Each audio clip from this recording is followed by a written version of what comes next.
Yung nagsasabi ka lang ng totoo, kinasuhan ka na.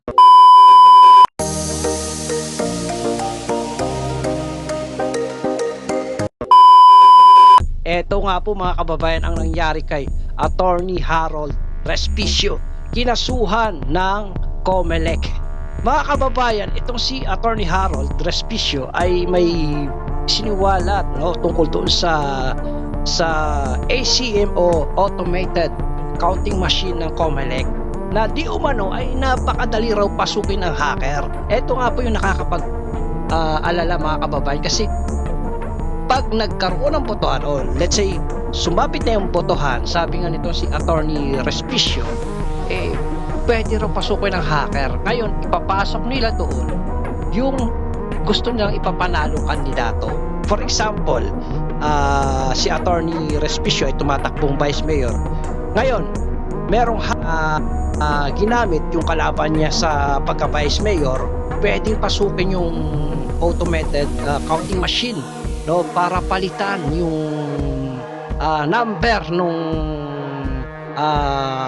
nung Vice Mayor na pwedeng manalo. For example, yung kalaban ni Attorney Respicio ay konti lang nakuhang boto, nasa 100 lang for example tapos si Attorney Respicio ay nasa 150 votes.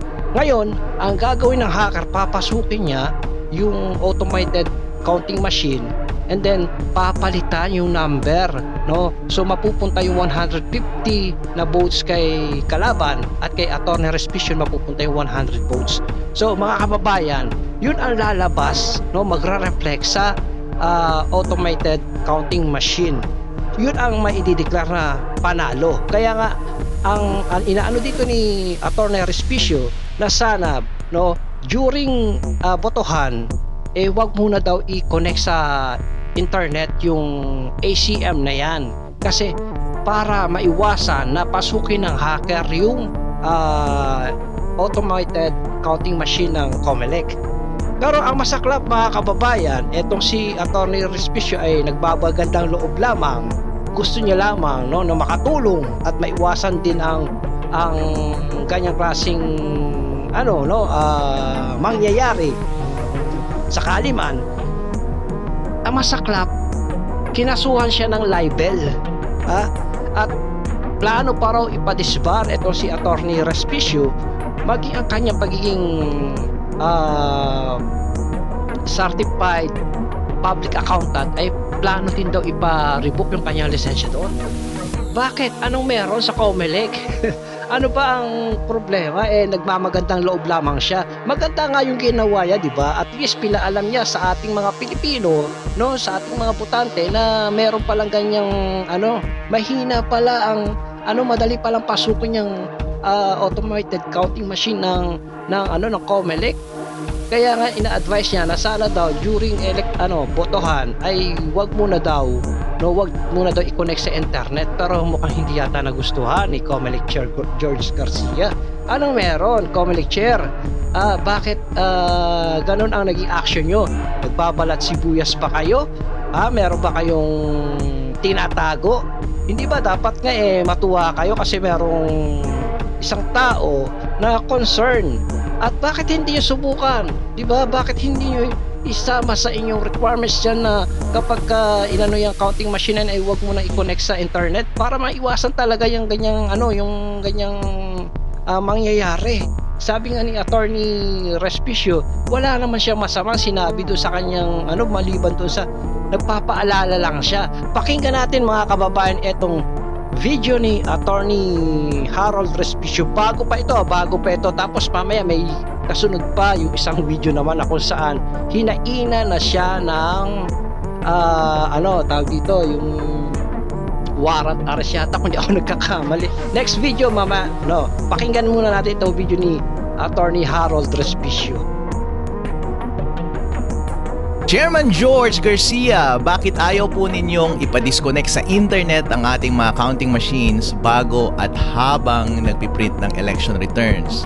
Gusto pong malaman ng taong bayan dahil ako din po ay curious para malaman ko rin kung saan ako nagkamali sa mga assumptions na ginamit ko, sa mga video na ipinakita ko na pwedeng ma-hack ang mga counting machines ng COMELEC on election day.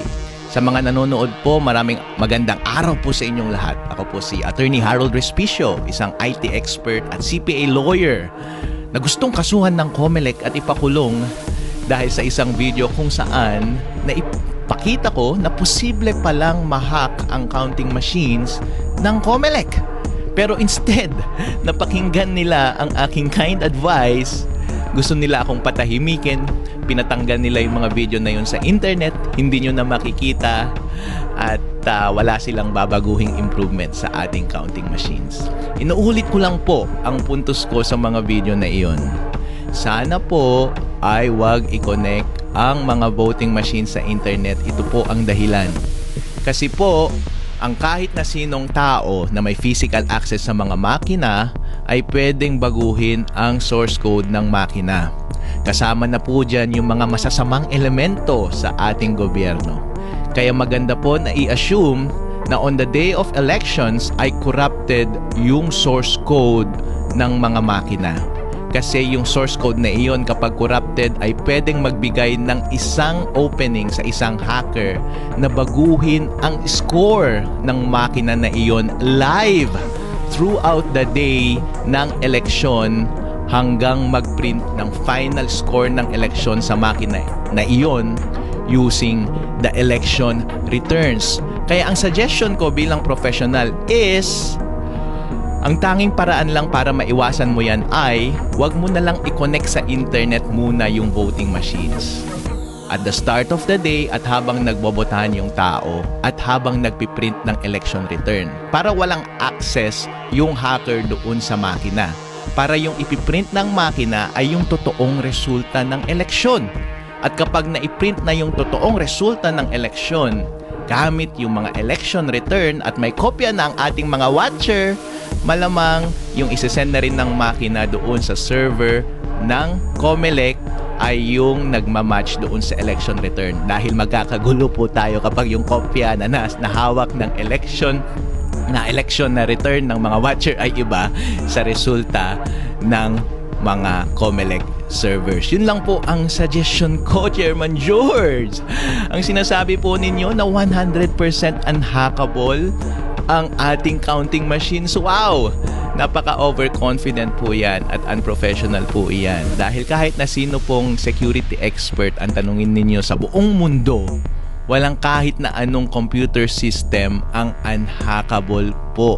Ang tanging magagawa lang po natin bilang mga professional ay i-recognize natin yung mga risk at i-minimize natin yung mga chances na mangyari yung mga risk na yon kung wala namang mawawala doon sa ating botohan. Kasi kung i-implement lang po natin ang advice natin na wag nating i-connect sa internet yung voting machines bago at habang nagpiprint ng election return at isesend mo lamang yung data pagkatapos ng printing ng election return doon sa server ng COMELEC, wala pong mawawala sa mga botante, wala pong mawawala sa COMELEC, walang mawawala sa sistema ng demokrasya natin. Kaya nakakapagtaka lang po, Chairman George, bakit ayaw ninyong tratuhin itong suggestion na ito na professional at mukha pa kayong guilty, pinatanggal nyo pa yung videos doon sa internet at gusto nyo pa akong ipadisbar, patanggalan ng lisensya bilang CPA at ipadisqualify bilang kandidato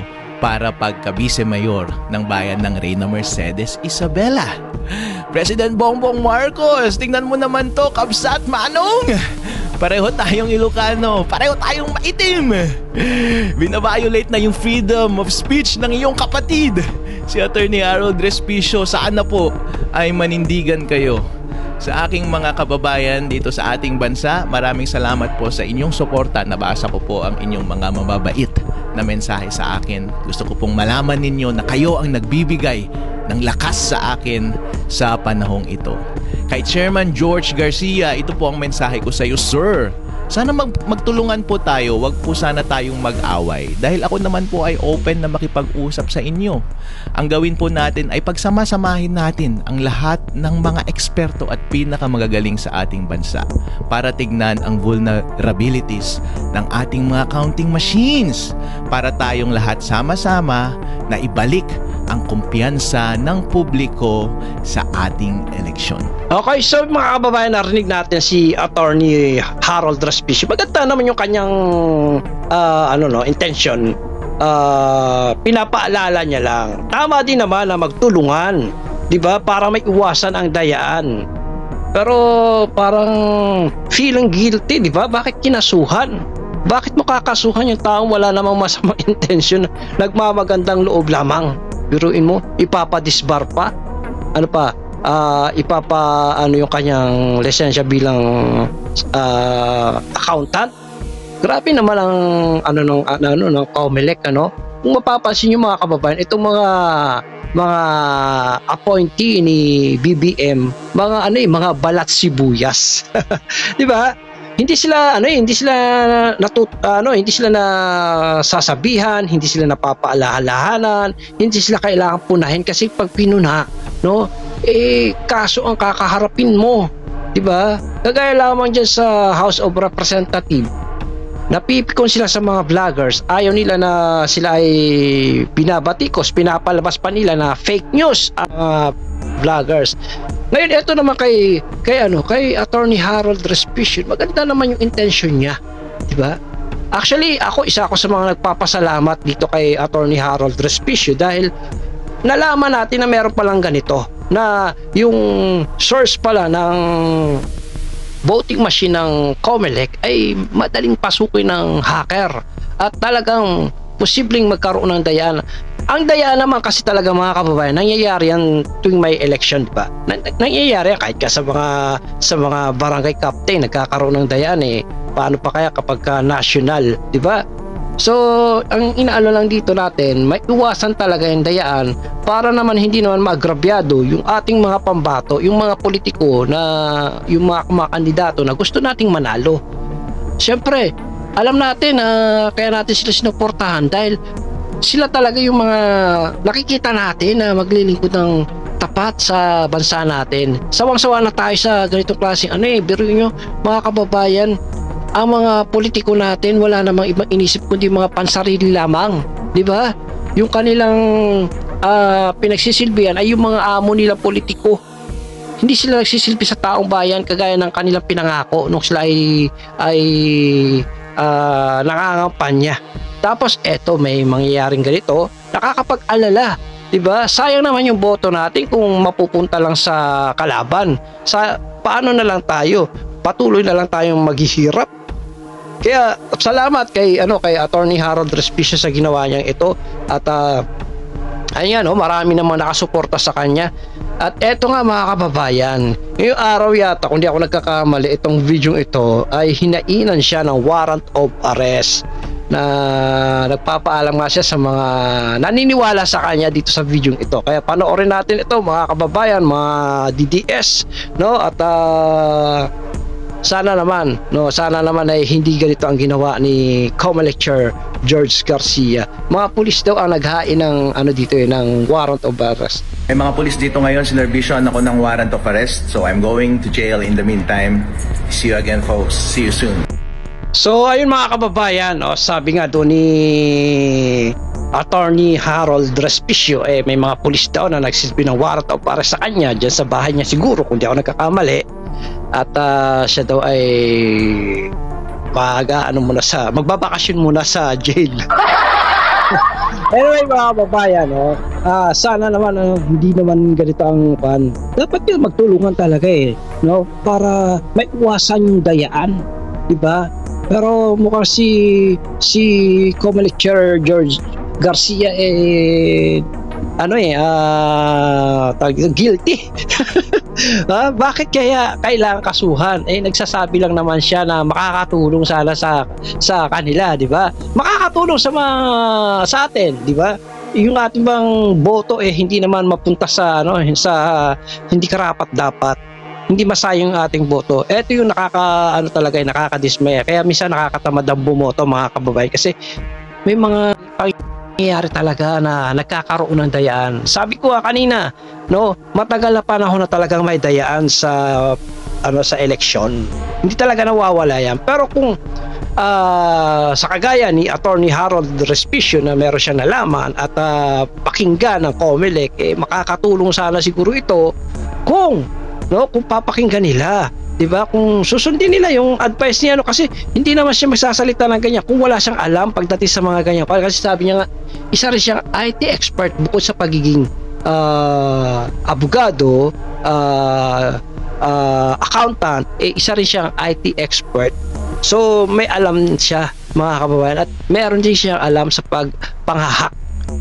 Kaya lang mukhang ayaw talaga ng mga taga COMELEC na may nakikialam sa kanila, no? Mukhang gusto yata nila talaga na ipakita o ipaalam sa ating lahat na perfect ang kanilang automated counting machine. Gusto nila sabihin na walang ganyan-ganyan na yan sa automated machine, hindi yan kaya i-hack. Kaso lang, isang eksperto na nga ang nagsalita. Isang eksperto na nga na tumutulong lang naman, maganda naman ang layunin niya. Kaso hindi yata nagustuhan talaga ni COMELEC Chair. Ayun, magbabakasyon sa kulungan si Attorney Harold Respicio. Okay, so mga kababayan, salamat sa mga ipag-pray natin si Attorney Harold Respicio. Wala naman siyang masamang intensyon, di ba? Base nga sa kwento yan dito sa kanyang mga video, maganda naman yung layunin niya. At marami ang naniniwala sa kanya, mga kababayan, ha. Nung nakita ko itong video ito sa TikTok, ang mga komento doon o yung mga comments doon, mga kababayan, ay talagang pampalakas loob kay Attorney Harold Respicio. Sabi nga ng mga nagko-comment doon, ituloy nyo lang yan, Attorney. Maganda nga yan, ipinaalam nyo sa amin na meron palang ganyan, na posible palang ma-hack at madaya ang election. O, di ba? Actually, may mga nakita pa ako sa Facebook na nagsishare nitong video na ito, like si Attorney Trixie Angeles. Yung iba pang mga kilalang vlogger nagsishare nitong itong video ni Attorney Harold Respicio. Malaking tulong ito sa atin, at nang sa ganun tayo mismo mga botante magbabantay sa halalan na yan sa Mayo. Okay? So, mga kababayan, ako po'y magpapaalam muna pansamantala. Hanggang sa muli, ang inyong likod, Kuya Rans TV. Huwag niyo po sana kalimutan mag-like, subscribe, and click the notification bell para lagi kang updated sa mga video na ina-upload ko. Maraming salamat. Ingat po tayo. God bless. Bye-bye.